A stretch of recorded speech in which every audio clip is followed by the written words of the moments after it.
they say. Medieval Europe was a wasteland of filth, villages reeking of unwashed bodies, humans crawling with disease, and skies darkened not only by soot, but by the stench of rot. If you close your eyes and picture a peasant trudging through mud unbathed for weeks, you probably imagine a body so foul it could turn your stomach. But what if I told you that image once seared into our minds by blockbuster films and sensational stories is not just wrong, it's almost the exact opposite of the truth. Picture this: a young woman named Isolde kneels by a rain-fed cistern as twilight descends upon her hilltop village near Carcassonne. Despite her simple brown wool dress, her focus is on the clear water, stirred with fresh rosemary, not her home's thatch roof or the cold breeze brushing her shoulders. Here, beneath a sky freckled with stars, she performs a quiet ritual passed down through generations. Her mother's words echo softly: clean hands, clear heart. But when she begins to cleanse herself, this act is not desperation. It is reverence. Reverence for her body, for health, for community, and, yes, for something sacred. That image jars against what we've been told. We've been conditioned to believe that the Middle Ages were humanity's dark age, an era of ignorance, where bathing was taboo, water was filthy, and hygiene was an alien concept. We've heard the jokes: they were too dirty to even die.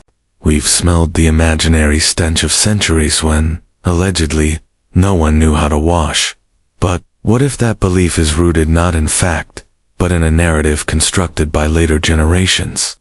During the Victorian era, time obsessed with sanitation and moral superiority, the Middle Ages were deliberately painted in shadows. The dirtier they looked, the cleaner we appeared to modern eyes. And Hollywood seized that myth, churning out body-stripping fantasies, dripping in grime. Let's stop right there.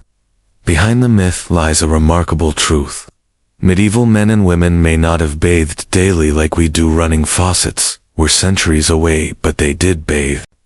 They built communal bathhouses that smelled of lavender and chamomile. They made soap from herbs and lye. They valued cleanliness as an act of care, for the body, for social standing, for spiritual purity.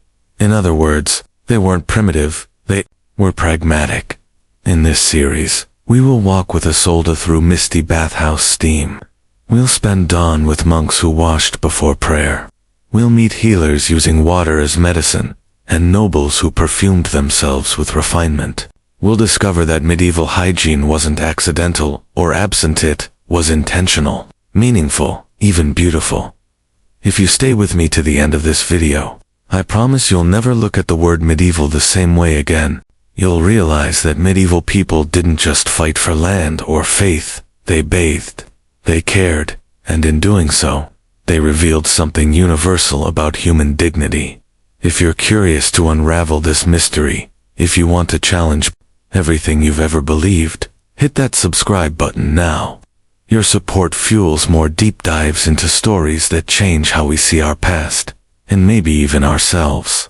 Don't miss what comes next. Long before modern spas, long before plumbing and hot water on demand, there were the bathhouses of the medieval world, spaces carved from stone and wood, heated by fire, scented with flowers, and filled with voices. In the heart of towns like Paris, Prague, and Venice, these places pulsed with more than heat. They were alive with the rhythms of community and care. And in the alpine town of Salzburg, one man saw that more clearly than most. Brother Alric was a monk of quiet habits and an observant soul. His monastery stood on a low hill outside Salzburg, its white walls weathered by wind and prayer. Alric had come to the cloth after years in the city's merchant quarter, where he had apprenticed as a scribe. But it was not until he entered monastic life that he began to see the depth of meaning in the small rituals of cleanliness that surrounded him. His journal, kept meticulously in his even hand, is one of the few surviving records that speaks not only of faith, but of bathing. He wrote of the bathhouses in town, not as luxuries, but as essential meeting places. We gather not only to wash, he once noted, but to speak, to listen, to heal. And indeed, on market days and holy eves, townspeople streamed toward the public bathhouse like water, seeking its level. Mothers brought daughters, fathers brought weary feet, lovers met beneath columns veiled in steam. The bathhouse itself was a marvel of communal effort. It stood near the central square, where traders and pilgrims crossed paths. Constructed of timber and local stone, its roof angled to shed snow in winter. Inside, a large central room held the heated tubs, massive wooden basins, banded in iron, filled from kettles warmed over open hearths. Along the walls were benches for resting, woven baskets filled with soaps and scrubbing cloths, and bowls of herbs, marjoram for muscle pain, chamomile for the nerves, mint to wake the senses. Each tub told a different story. An old soldier with war-worn knees soaked beside a baker's apprentice. A widow and her daughter whispered prayers as they poured water over their shoulders. Steam rose like incense. The bathhouse was more than a place of cleanliness. It was a sacred exchange of breath and body and presence. There were customs, too, shaped by the rhythms of the seasons and the culture of the town. Men and women often bathed separately, on alternating days, or in separate wings. But on festival nights, particularly around the midsummer feast of St. John, those rules softened. Families came together to cleanse in preparation for celebration. The baths, by lamplight, shimmered with something close to joy. What may surprise a modern audience is just how social these spaces were. In today's world, privacy is prized. We bathe behind closed doors, often in silence. But in medieval the bathhouse was a place to converse, to negotiate trade, even to fall in love. It was said that more marriages were arranged over a steaming basin than in the church pews. Of course, not everyone embraced the communal spirit. Alric observed that some of the nobility preferred private bath basins, drawn in their own homes, perfumed with orange blossom or scent. But even they could not entirely avoid the draw of the public bathhouse. The connections made there were often as important as the cleansing itself. A merchant might secure a deal while rinsing his hands. A midwife might offer advice as she helped scrub a young bride to be. There was healing in the water, too, not only of the body, but of grief and solitude. Alric once described a widower who came each week to the bathhouse, not for the heat, but for the presence of others. He would soak silently, then sit on a bench with a cup of herbal tea, listening to the buzz of conversation around him. It reminded him, he said, that he was still part of the world. The spiritual undertones of bathing were not lost on the townspeople, though the church at times viewed bathhouses with suspiciousness when mixed bathing led to gossip or scandal. Many local priests, including Alric himself, saw in these rituals a reflection of sacred cleansing. Baptism, after all, was a washing away of sin. Couldn't a weekly bath be seen as a renewal of dignity? As winter deepened and the snow thickened outside, the bathhouse grew even more vital.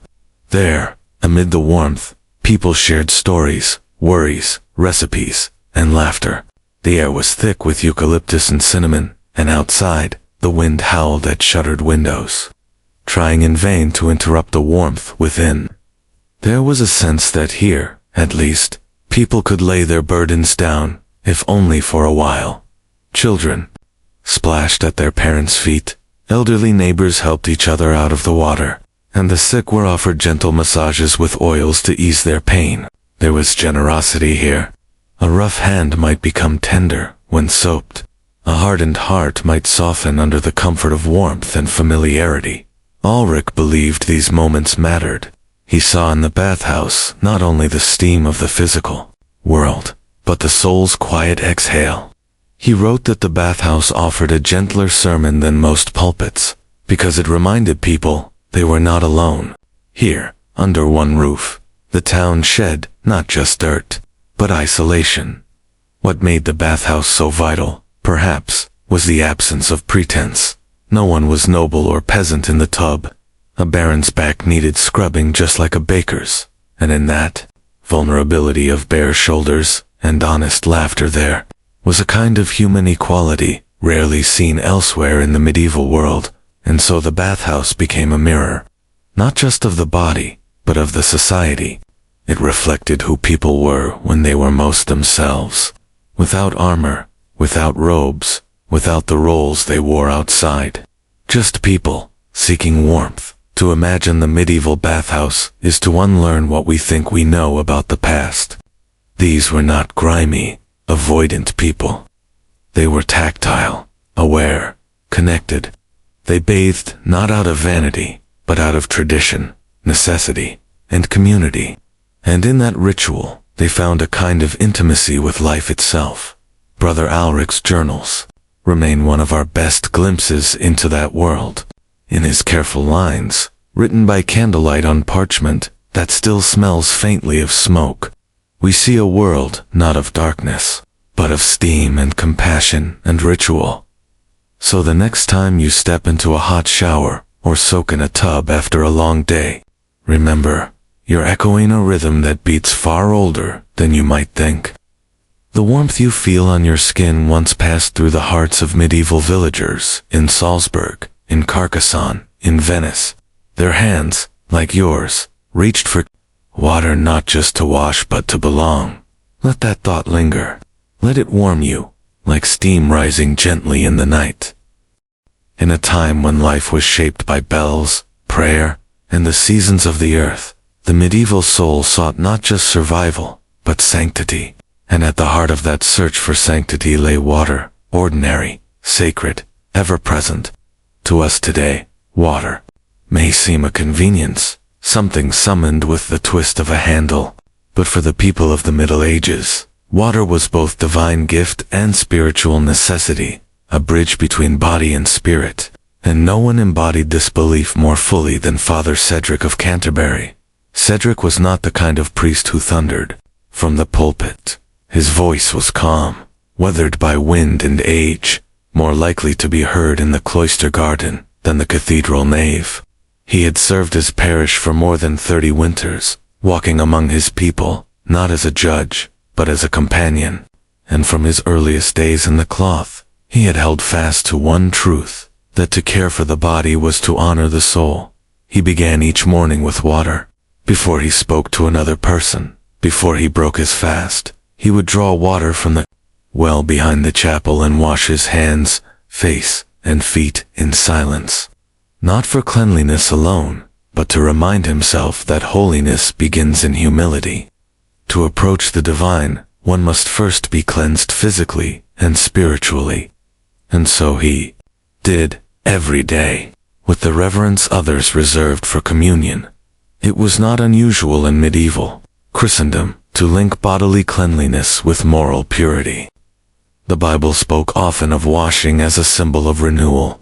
Baptism was not metaphor, it was immersion, and just as Christ washed the feet of his disciples, so too did people of faith wash their hands before prayer, their faces before approaching the altar, their bodies before holy feast days. In Canterbury, Cedric taught his parishioners to follow a rhythm of sacred hygiene. On Sunday mornings, families gathered at the stone basin near the churchyard. Mothers helped children rinse their arms. Elderly men, their hands gnarled by labor, bathed their faces with slow dignity. It was a simple act, but in Cedric's eyes, it was no less holy than the Eucharist. In cleansing the body, they were preparing the soul. This daily devotion extended beyond the church walls. In monasteries across Europe, the rule of Saint Benedict required monks to wash regularly, not in luxury, but in discipline, before meals, before prayer, after labor. Monks would file in silence to wash basins carved from rock or shaped from bronze, each man purifying not only his skin, but his focus. Cedric, who had once spent time in a Benedictine abbey, recalled the way cold water stung in winter, yet awakened something deeper, a sense of presence, a surrender of pride. He remembered the warm summers when the brothers would gather at the stream beneath the willow grove, rinsing away sweat and dust with laughter and psalms. He brought those memories with him when he returned to serve the people of Canterbury, and while his congregation was not bound by monastic vows, he invited them into the same rhythms. On the eve of Easter, he led a ritual cleansing in the river Stour, not far from the town.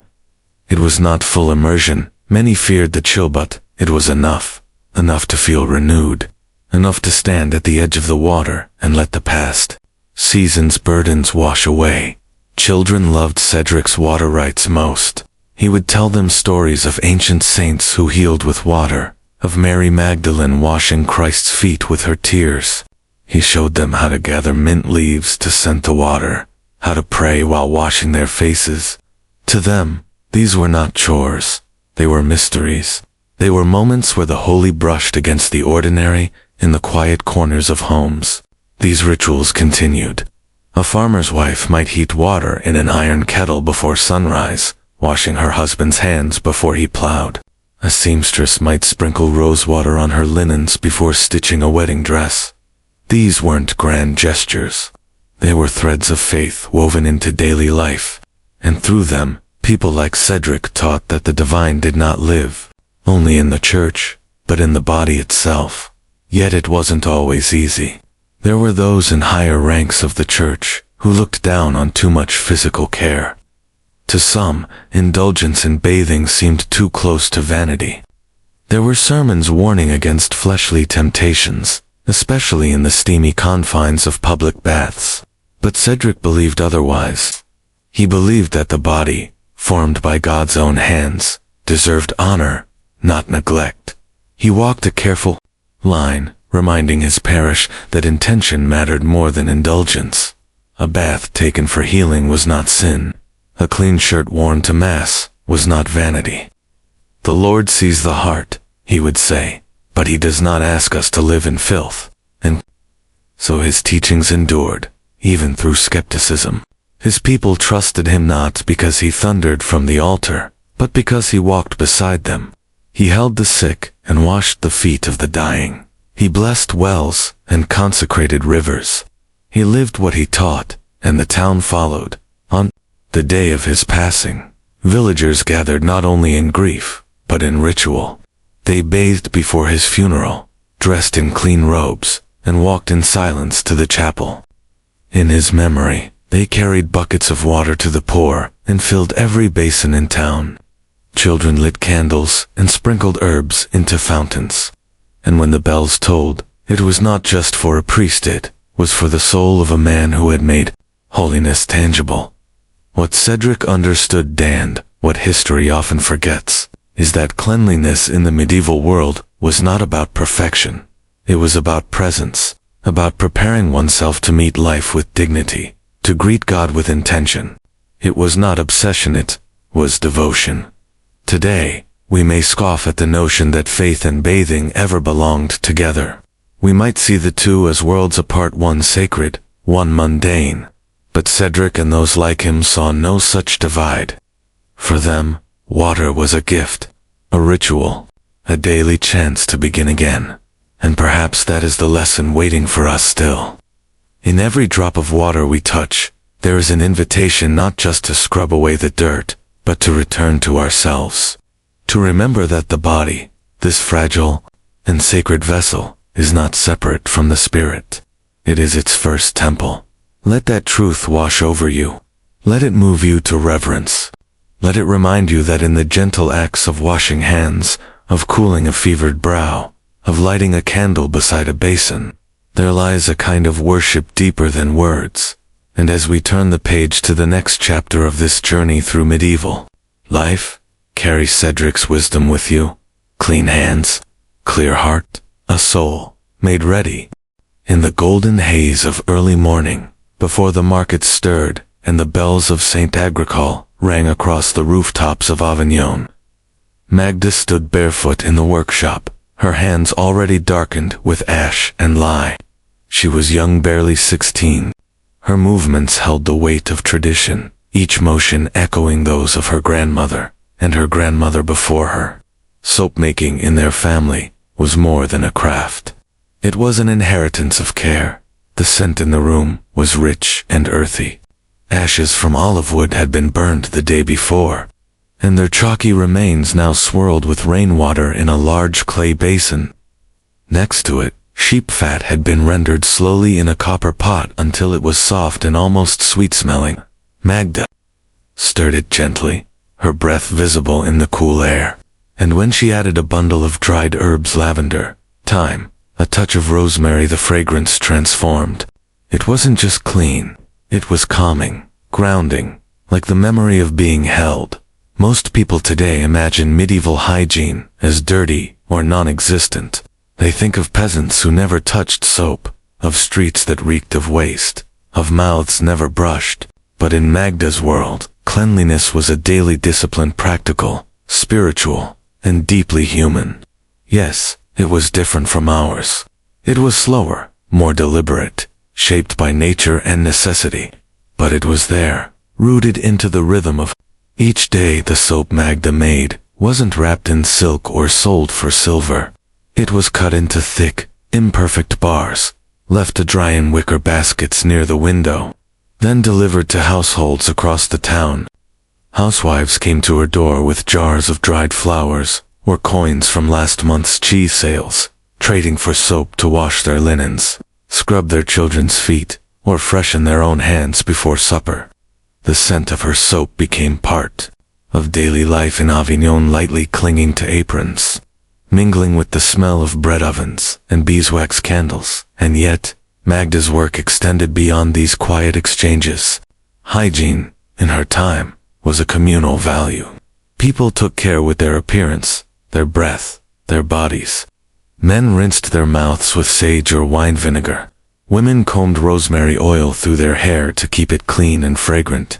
Cloths, soaked in floral water, were used to wipe hands, faces, and even underarms. And before every meal, water was poured from pitchers into bowls for ritual washing, not to impress, but to show respect for oneself. For others, Magda often walked through the square, passing people who wore her work like a whisper. The butcher, whose apron was always stained, still rubbed his palms with soap before carving. The midwife, known for her gentleness, dabbed lavender oil on the necks of laboring mothers. Even the children of Avignon, rowdy and barefoot, would pause long enough to let their mothers scrub behind their ears each morning. Hygiene was not sterile. It was intimate, and it was often joyful. In summer, women washed their hair in rain barrels, or along the banks of the Rhine, laughing as they rinsed with mint-infused water. In winter, warm cloths were soaked in bay leaf broth and placed on the chest to open the lungs. On feast days, people rubbed their skin with mixtures of flour and milk, believing it made them glow. These were small acts, but filled with care. One of Magda's dearest customers was an elderly scholar named Renard, who lived alone with a parrot and a collection of dusty scrolls. He came every fortnight to buy soap and a bundle of dried mint. He claimed it helped him think. "A clean mind begins with a clean table and a clean face," he would say, tapping his temple. Magda once gave him a bar scented with violet, and he nearly wept from memory. "It smells like my mother's hands," he whispered. That was the power of scent in her world. It was not artificial, sprayed or manufactured. It was memory made tangible. Lavender meant comfort. Sage meant protection. Clove, usually tucked into linen drawers, meant love or longing. These weren't luxuries for the rich. They were tools of living. Herbs were grown not just for food or medicine, but for bathing, washing, perfuming clothes, refreshing rooms. It was a form of domestic alchemy, transforming the everyday into something meaningful. Magda learned early that soap could soothe more than skin. When a neighbor's son returned injured from a construction accident, she delivered a small jar of salve made with calendula and fat. "For the pain," she said quietly. When a young woman faced a wedding she didn't want, Magda offered a bar of rose lavender soap. No words, just scent. Over time, people began to visit, not only for cleanliness, but for comfort. It was not without difficulty. The materials were not always available. Lye could burn. Herbs didn't always grow. And there were those especially among men of power who dismissed such work as women's things. But Magda, like many women of her time, knew better. She knew that every bar of soap she cut, every vial of oil she blended, was part of a larger story, a culture that refused to surrender to the grime of hardship. She often thought about her grandmother, who used to hum when stirring the fat, her voice low and steady. "A clean home is a place where prayers can rise," she used to say, "even if the world outside is falling apart." That wisdom stayed with Magda, especially in times of sickness or unrest. When the city fell under threat of plague, many bathhouses closed. People feared that water could invite illness into the pores. But Magda's small workshop remained. People still came for the comfort of soap, the reassurance of scent. They wiped down their homes with vinegar, burned rosemary in clay bowls to purify the air, rubbed oils onto cracked skin as acts of resistance. To wash, in those days, was an act of hope. Daily hygiene wasn't about perfection. It was about presence, a way of saying, "I am here, I am whole, I am worthy of care." And in a world where life was often brief and uncertain, those small gestures mattered more than we can imagine.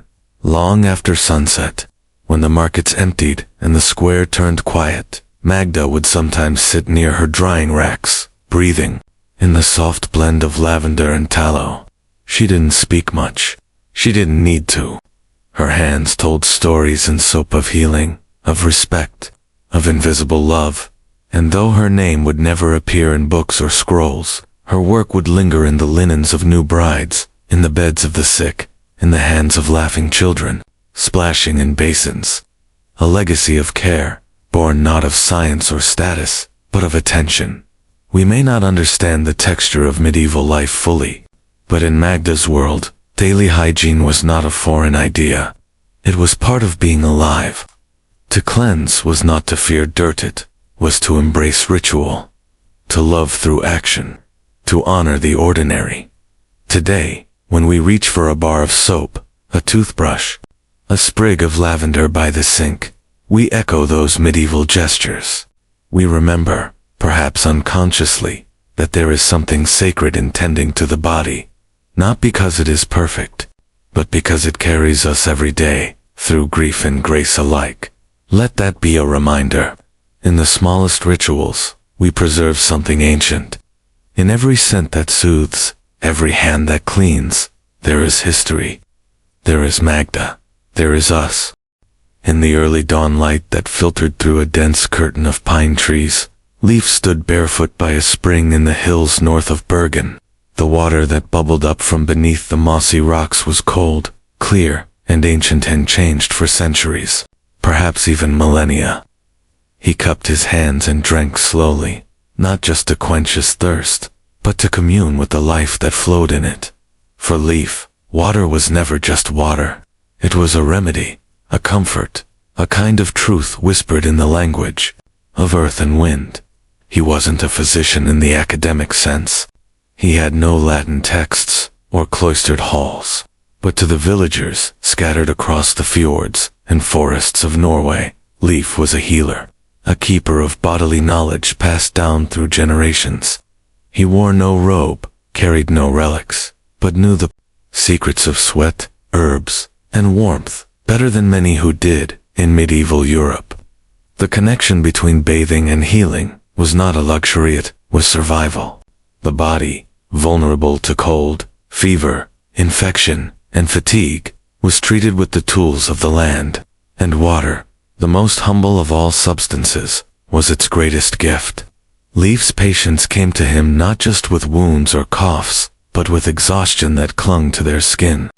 He bathed them in silence, in basins steeped with birch bark, chamomile, and sea salt, and when he wrapped them in linen, eyes closed, steam rising from their shoulders, they often wept not from pain, but from relief. Public baths existed in many towns, especially across southern and central Europe.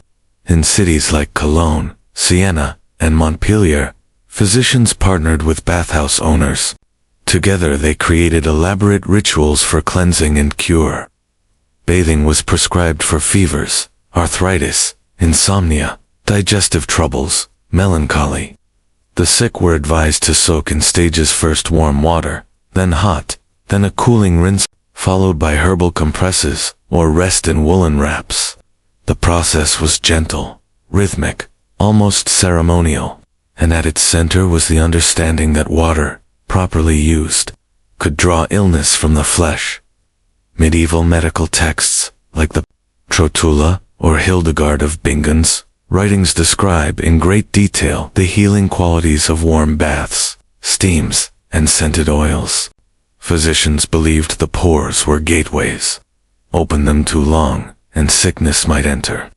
But used wisely, the skin became a passage for purification. In healing baths, they added rosemary to strengthen the heart, thyme to calm nerves, sage for strength, and mint to restore clarity. These weren't just guesses. They were accumulated wisdom, born of observation, care, and thousands of bodies bathed by hand. Leif, despite being far from the great libraries of Paris or Padua, practiced his own version of this ancient wisdom. When a fever struck a nearby village, he packed his tools: a kettle, bundles of yarrow, clove, pine resin, and made the journey through snow and rock to reach them. He did not prescribe potions first. He bathed them. He would gather snow in baskets, melt it beside a fire, infuse it with feverfew and dried lemon rind, then pour it slowly over a sweating brow. It was not just the temperature that mattered, it was the touch, the act of tending, of seeing the whole person, not just the illness. There were moments that made Leif question the limits of his art. A boy burned in a chimney accident, a mother coughing blood in her final pregnancy. Not all were saved, not every bath healed. But Leif never stopped believing that water, in its stillness or its motion, offered something deeper than medicine alone. It gave people back their presence. It reminded them they were held. The concept of medical bathing was not limited to Scandinavia. In Islamic Spain, physicians at the forefront of medieval medicine studied and documented the healing power of hot and cold baths in treatises later translated into Latin. They understood circulation, muscle relaxation, and detoxification centuries before the word spa entered our vocabulary. Bathhouses in Granada or Cordoba were not just places of leisure, they were clinics of touch, temperature, and tranquility. But as the centuries turned, and as waves of disease swept across Europe, fear began to override trust. The Black Death, sweeping in with terrifying speed, altered the landscape of healing. Suddenly, bathing became suspect. The very pores, once believed to exhale sickness, were now thought to inhale it. Bathhouses closed, steam rooms emptied. Some believed the plague spread through water, or that hot baths opened the skin too wide. Two invisible devils. Leif heard the rumors, even in the forests of Norway.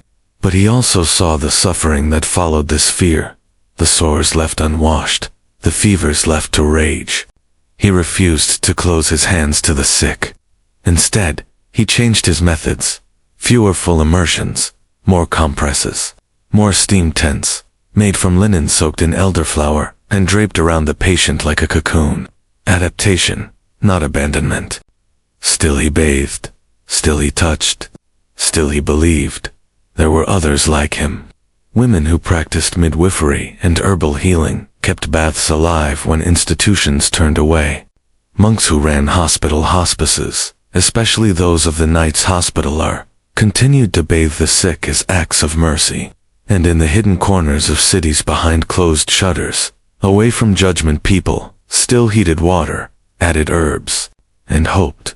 The body was always more than flesh. It was memory, story, spirit. Medieval people knew this deeply. They may not have had microscopes, but they understood that healing required more than instruction. It required attention. Leif died, an old man, not in a grand hall or cathedral, but in a small cottage near the sea, wrapped in wool and rosemary. His tools passed to a younger healer, a woman named Runa, who continued his work. She boiled seaweed for arthritis, she steamed mint for grief. And when she washed the feet of the dying, she whispered, "You are not alone." Her words were not written in books, but they lived in breath, in water, in the warmth of cloth against skin. And even today, centuries later, something of Leif's world lingers. We still soak in tubs when our hearts are heavy. We still steam our faces when we cannot breathe. We still run warm water over aching hands at the end of long days, and find, if only for a moment, that we are soothed.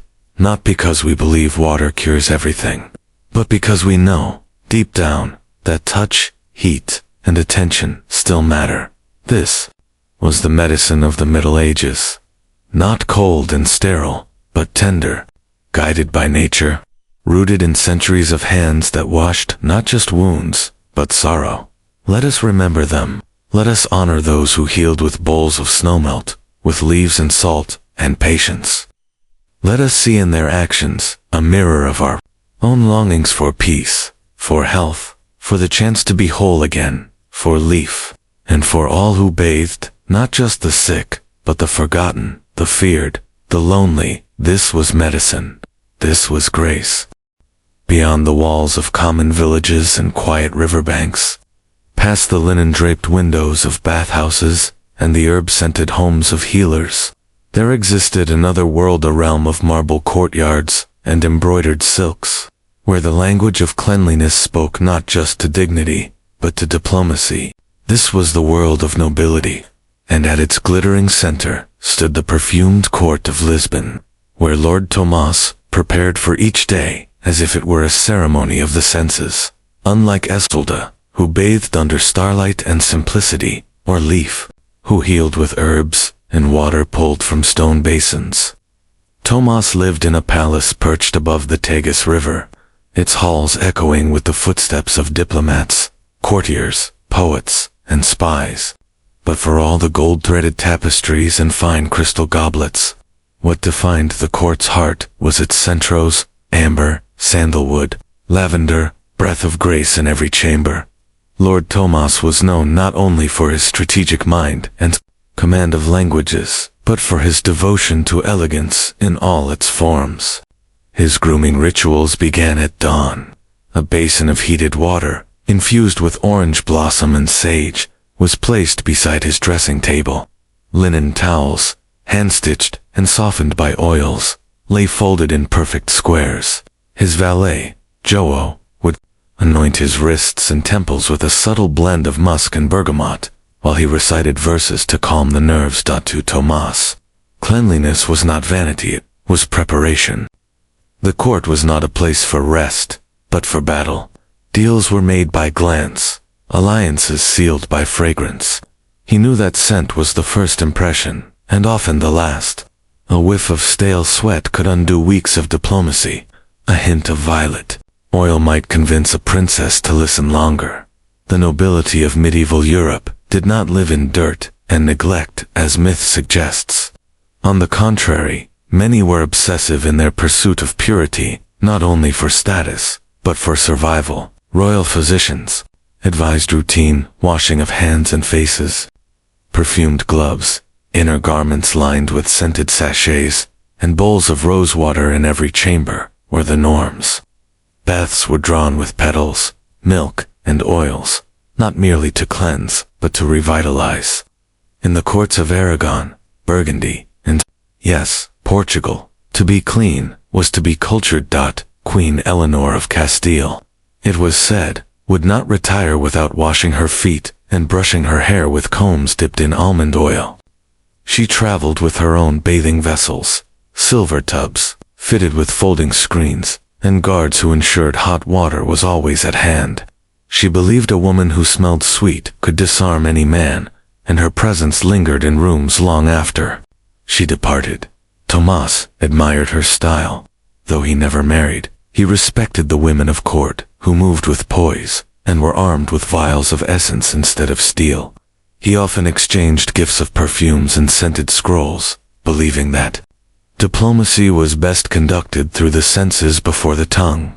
When he entertained visitors from Genoa or the Papal States, His chambers were filled with cedar smoke and citrus rinds to purify the air.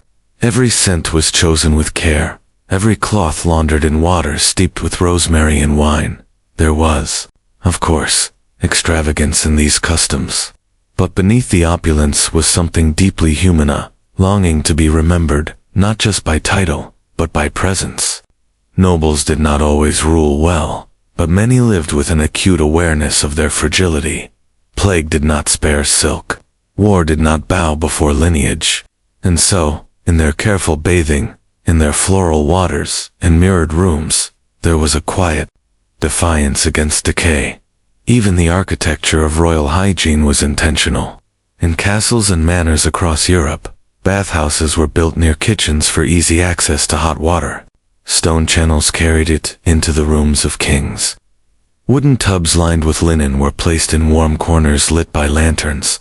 After the bath, oils and powders were applied to preserve the body's scent and shield the skin. In winter, hot bricks, wrapped in cloth, warmed the chambers where one dried. But the practice of cleanliness was not only personal, it was political. When ambassadors visited, they were offered scented basins to rinse their hands before dining. During treaty signings or coronations, nobles bathed as ritual. To appear before another sovereign unclean was an insult. To arrive fragrant was to offer peace. Tomas once traveled to Valencia for a summit between houses long divided by blood. The night before the meeting, he stood in a tiled chamber, lit by dozens of beeswax candles. As steam rose around him, he scrubbed his arms with salt and bay leaf, then was massaged with marjoram oil by a servant who'd once studied under Moorish physicians. He believed, in that moment, that his skin would carry his intentions better than any document. The next day, he extended his hand, clean, warm, sweet-smelling, to his rival. And the man did not pull away. Cleanliness, in Tomas's eyes, was not theater. It was trust, and in quiet moments, away from the negotiations and gossip, Tomas bathed for himself. On feast days, or after storms, he would close his chamber doors, dismiss his attendants, and pour warm water over his shoulders in silence.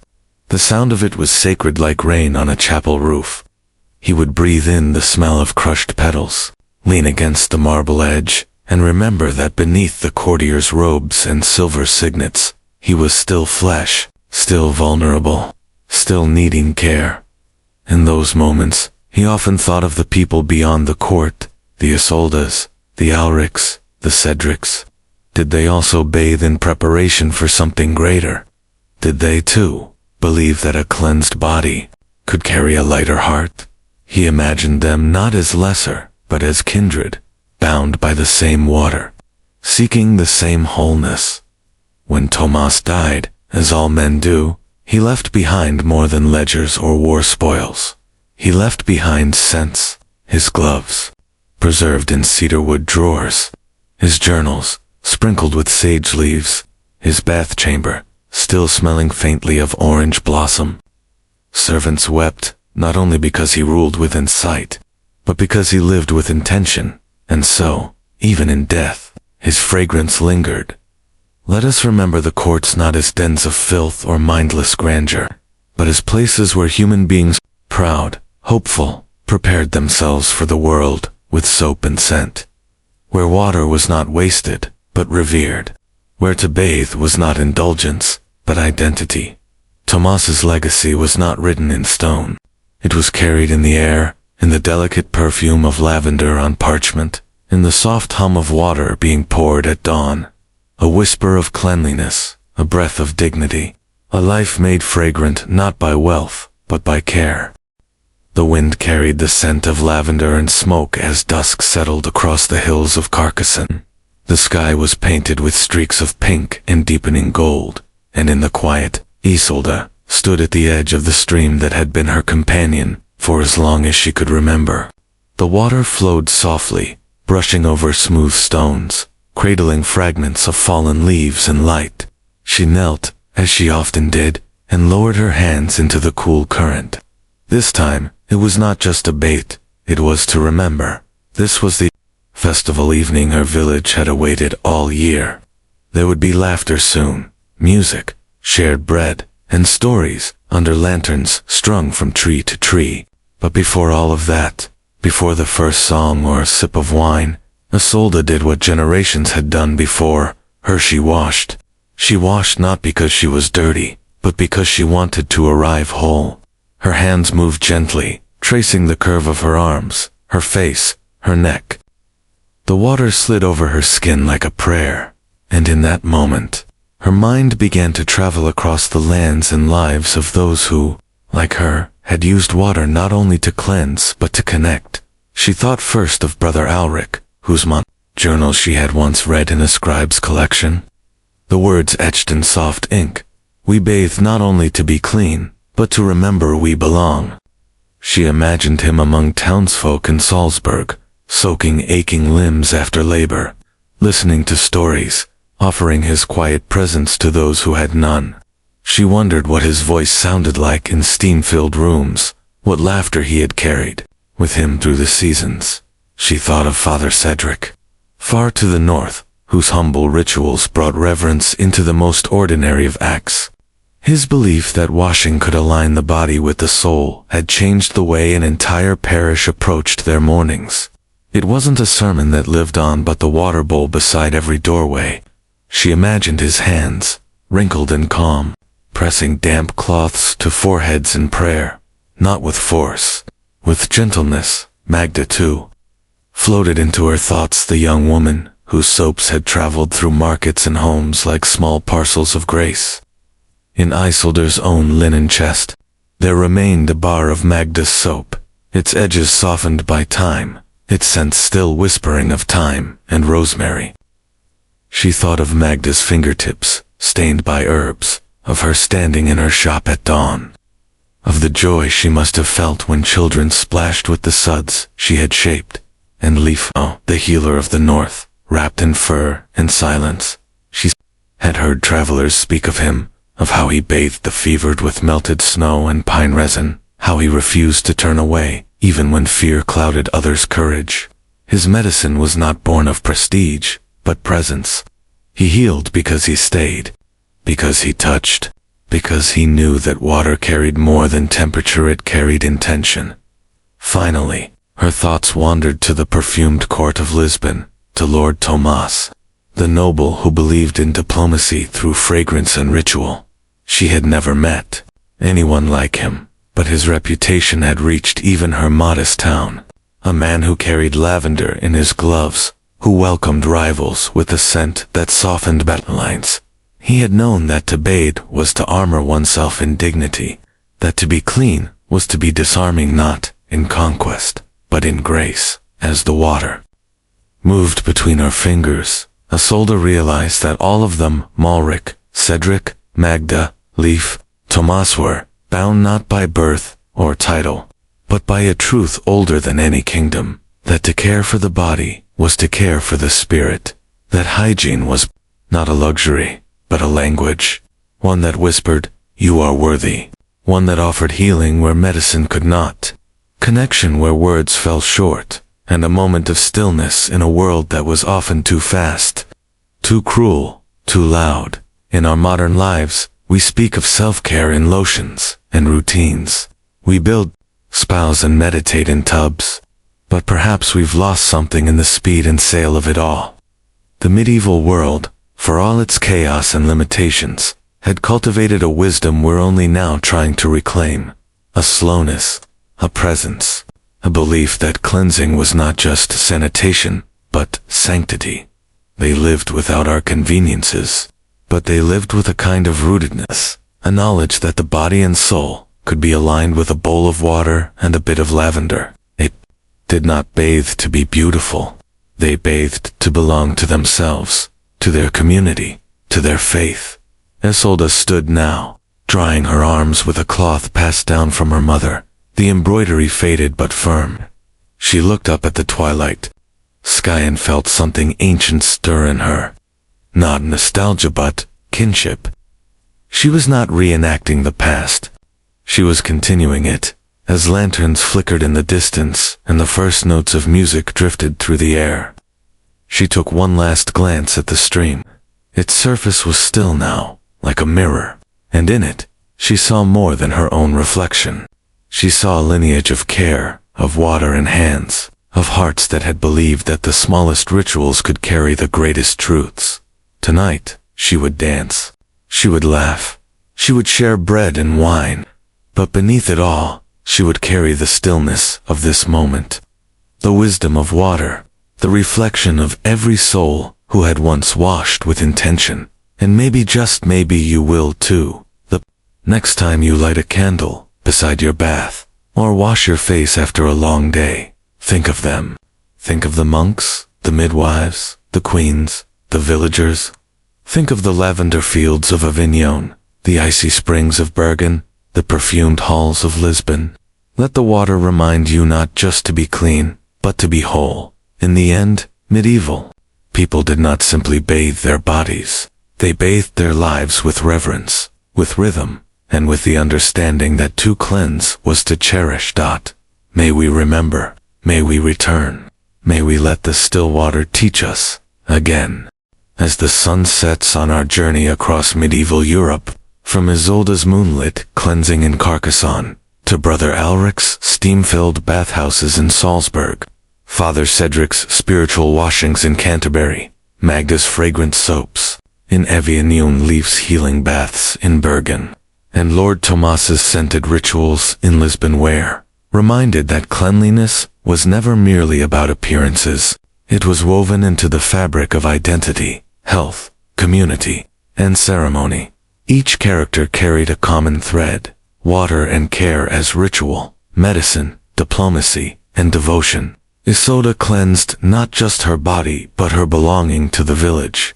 Alric shared warmth and conversation in communal tubs. Cedric purified hands and hearts before prayer. Magda transformed hygiene into healing, blending herbs into each bar of soap. Leif treated fevers and sorrows with snow melt and pine resin. Tomas elevated bathing to diplomacy, believing scent could forge alliances. Together, they reveal a profound medieval truth. The act of bathing was never just hygiene, it was communion between body and spirit, individual and community, earth and ritual. For them, the daily basin carried the weight of dignity and the promise of care. What can we take from their world, centuries later? Slow presence in our era of instant showers and rush. We seldom pause. Medieval cleansing was intentional and full of attention. Try slowing down. Let a few moments in warm water become daily reminders to be present. Ritual as renewal. Each wash was also a way to clear more than dirt. Whether it was Alric's social communing, Cedric's spiritual preparation, or Tomas's diplomatic readiness, the ritual held meaning. You can anchor yourself daily with small rituals: washing hands mindfully, adding herbs to a bath, lighting a candle before meals. Carrying through touch. Medieval healers knew touch mattered. Leif didn't just bathe the sick, he comforted them with warmth and presence. In a time of digital distancing, remember that caring gestures, holding hands, a gentle massage, a warm drink carry deep healing. Dignity in the ordinary, whether noble or peasant, everyone deserved care. Magda's soaps reached every household. Tomas's oils touched many hands. Today, dignity shouldn't depend on status. Small acts, clean sheets, fresh fragrance, mindful self-care. Mind us we are worthy. Nature as resource and remembrance. Herbs and water were daily medicine. Lavender soothed, rosemary grounded, mint refreshed. Modern life often overlooks the healing power of nature. Bringing herbs, essential oils, or flowers into your routine reconnects you with ancient wisdom. Community through shared experience. Bathhouses were places of social healing. Today we lack communal spaces outside work or bars, creating moments together like a shared bath ritual, a communal sauna, or simply exchanging herbal sachets builds belonging. Holistic wellness. Medieval cleansing addressed body, mind, and spirit. Our compartmentalized, modern health, physical versus mental, misses that unity. Simple caring rituals can touch all layers, cleaning the space, tending the body, calming the mind. Putting it into practice now. Evening ritual. Light a candle near your sink. Smell a sprig of rosemary or lavender as you wash your hands. And breathe slowly. Weekly healing soak. Add Epsom salt and herbal infusions to a warm bath. Sit in silence or soft music for intention. Touch as medicine. Offer a warm foot bath to a friend or family member after a long day. It's healing on multiple levels. Scent diplomacy. Before a big meeting or first date, lightly use a calming, essential oil like cedar wood or bergamot to center yourself. Nature presence.